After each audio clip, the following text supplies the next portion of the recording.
फूल कुमारी एक बहुत ही प्यारी लड़की थी। उसके माता पिता बहुत गरीब थे, फिर भी वे दयालु थे। वही गुण फूल कुमारी में आ गया था। वह जिस किसी को भी मुसीबत में देखती तो उसकी मदद करती थी। उसकी शादी पुष्कर नाम के लड़के से हुई। वह भी गरीब परिवार का था। पुष्कर और उसके माता पिता सभी लोग मजदूरी करने जाते थे और उसी से उनकी गुजर होती थी। यहाँ भी फूल कुमारी का वही हिसाब था। अगर कोई उससे कुछ मांगने आ जाता तो वह उसे दे देती। कभी कोई पड़ोसन आ जाती और कहती, बहन तुम्हारे यहाँ थोड़ी चीनी होगी, दे दो, आज हमारे यहाँ चीनी खत्म हो गई है।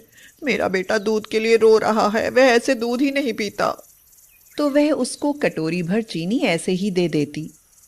कभी कोई और पड़ोसन आ जाती और फूल कुमारी से कहती, बहू मुझे 100 रुपए उधार दे दो, अपनी बच्ची की मैं दवा लेने जा रही हूँ, मेरे पास नहीं है, मैं तुम्हें वापस कर जाऊंगी बाद में। तो फूल कुमारी दे देती। उसकी सास उसे डांटती थी और उससे कहती थी, तुमने क्या धर्मशाला खोल रखा है? हम लोग कौन से अमीर हैं? कोई ना कोई रोज तुमसे कुछ ना कुछ मांगने चला आता है और तुम उसे दे देती हो। फिर ऐसा होने लगा कि फूल कुमारी सबके सामने किसी को कुछ नहीं देती, लेकिन फिर चुपके से दे देती थी। पूरे मोहल्ले की औरतें इकट्ठे होकर जब बातचीत करती तो कहती थीं, ऐसी बहू हमने कभी नहीं देखी है, वह तो बहुत अच्छी है। इनके घर में तो लक्ष्मी आ गई है, लेकिन बेचारी बहुत तकलीफ भोग रही है। फूल कुमारी की इस परोपकार की भावना से उसकी सास और पुष्कर उससे बहुत नाराज हो जाते थे। एक बार ऐसा हुआ कि लगातार पानी बरस रहा था। सब लोग मजदूरी करने के लिए गए। वे बाजार में खड़े थे, लेकिन उन्हें कोई काम नहीं मिल रहा था। फिर सभी लोग लौट आए। आज कोई काम नहीं मिला है, भूख के मारे हालत खराब है, क्या किया जाए? कई दिनों तक उनको कोई काम नहीं मिला। वे बाजार जाते, खड़े रहते और निराश होकर घर वापस लौट आते। जो कुछ घर में रखा था वह पहले ही खत्म हो गया था। अब घर में खाने के लिए कुछ भी नहीं था।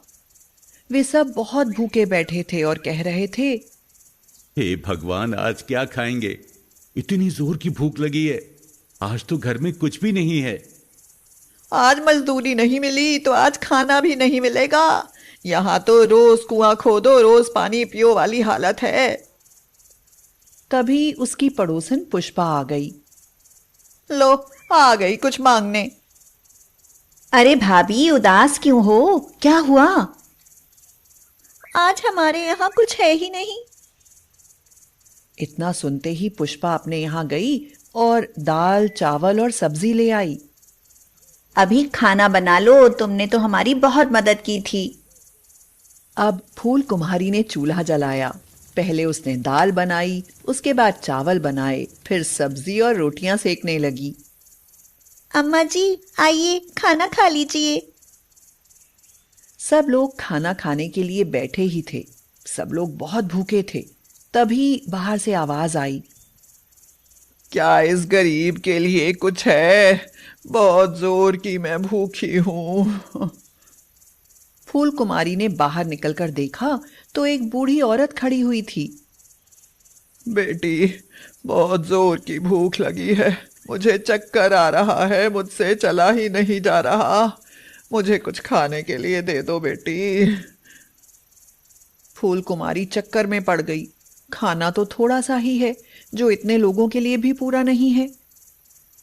वो सोचने लगी, हे भगवान, मैं क्या करूं? इन बूढ़ी अम्मा को खाना तो हमें देना ही चाहिए। ये कितनी कमजोर है, भूखी भी है और खाना मांग रही हैं। इन्हें बिना खाना दिए मैं कैसे लौटा सकती हूँ? तब तक उसकी सास भीतर से आकर उस बूढ़ी महिला से बोली, खाना वाना कुछ नहीं है यहाँ, और बहू तुम किवाड़ बंद कर दो, ज्यादा चक्कर में मत पड़ा करो। हाँ बेटी, मुझ पर थोड़ी दया करो, मैं बहुत दुखी हूँ। आज तो लगता है भूख के मारे मेरे प्राण ही निकल जाएंगे। ऐसा कहकर वह वहीं बैठ गई। वह आंसू बहाने लगी। फूल कुमारी घर के भीतर दौड़ कर आई और अपनी सास से बोली, अम्मा, उन्हें उन्हें खाना दे दो, वे बहुत भूखी हैं। कहीं ऐसा ना हो कि उन्हें कुछ हो जाए। फूल कुमारी की सास ने उसे डांटा और बोला, तुम चुप करो बहू, हम लोग तो भूख के मारे मरे जा रहे हैं, हमारी तुम्हें परवाह नहीं है। और वे बाहर से पता नहीं कहां से भिखारन चली आई, उसकी तुम्हें बहुत परवाह है, हाँ नहीं तो। हाँ। पर अम्मा, जरा सोचो, हमें भी तो पूरे 2 दिन हो गए कुछ नहीं खाया है, हमको भी तो चक्कर आ रहा है। फूल कुमारी ने बाहर देखा तो वह बूढ़ी महिला बैठी रो रही थी। अब तो फूल कुमारी से नहीं रहा गया।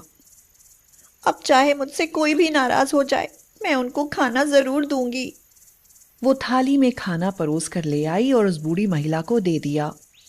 वह बूढ़ी महिला खाने को देखकर बहुत खुश हो गई और उसे खाने लगी। यह खाना बहुत स्वादिष्ट बनाया है तुमने मुझको खाना खिलाया, तुम बहुत सुखी रहोगी, और खाना ले आओ बिटिया। फूल कुमारी मना नहीं कर सकी, वह और भी खाना परोस कर ले आई। बूढ़ी महिला को पता नहीं कितनी भूख लगी थी, वह खाना खाती ही जा रही थी और मांगती जा रही थी, और ले आओ खाना। फूल कुमारी दौड़कर घर के अंदर गई और खाना ले आई। थोड़ी ही देर में दाल चावल की पतीली खाली हो गई, सब्जी रोटी भी वह खा गई। भूख से बिलबिलाते हुए पुष्कर ने देखा कि पतीली खाली पड़ी है और कुछ नहीं रह गया है उसमें, तो उसे बहुत जोर से गुस्सा आ गया। उसने जोर से चूल्हे पर लात मारी और चूल्हा फूट गया। यह देखकर फूल कुमारी रोने लगी और बोली, ये तो चूल्हा भी फूट गया, अब खाना कैसे बनेगा? तुम परेशान ना हो बेटी, मैं ऐसा चूल्हा बनाकर तुम्हें देती हूँ कि वह कभी नहीं फूटेगा। उस पर खूब खाना बनाना और जो भी भूखा आए उसको खूब खिलाना। और उसने वहीं से थोड़ी सी मिट्टी उठाई और फूल कुमारी से पानी मांगा। उसने मिट्टी गूंधी और एक नया चूल्हा बनाकर रख दिया। बेटी, इस चूल्हे पर तुम खाना बनाओगी ना तो मुझे याद करोगी। तुम्हारे यहाँ कुछ नहीं है, तुम जिस चीज को बनाना चाहो उसका नाम लेकर चूल्हे पर पतीली रख दिया करना। ऐसा कहकर वह वहां से चली गई। फूल कुमारी ने चूल्हे पर खाली पतीली रख दी और बोली, मैं तो दाल बनाने वाली थी। अब तो एक बहुत बड़ा आश्चर्य हो गया। लकड़ियां उसमें अपने आप जलने लगी थीं। पतीली तुरंत ही दाल से भर गई। अब तो फूल कुमारी बहुत खुश हो गई। 1 मिनट में ही पतीली में दाल अपने आप बन गई। उसने दूसरी पतीली चढ़ा दी और बोली, मैं तो चावल बनाऊंगी। देरी नहीं लगी और चावल भी बन गए। अब तो फूल कुमारी जिस चीज को बनाना चाहती उसी का बस नाम लेती और वह चीज बनती चली जाती। यह देखकर फूल कुमारी के सास ससुर और पुष्कर बहुत खुश हो गए। वे फूल कुमारी की प्रशंसा करने लगे। अब सभी लोग खा रहे थे। जिसकी जो भी खाने की इच्छा होती वह उसी पकवान का नाम लेता और फूल कुमारी उसे बना देती। अब फूल कुमारी की सब लोग बहुत इज्जत करते थे। उसकी वजह से घर का कायाकल्प जो हो गया था।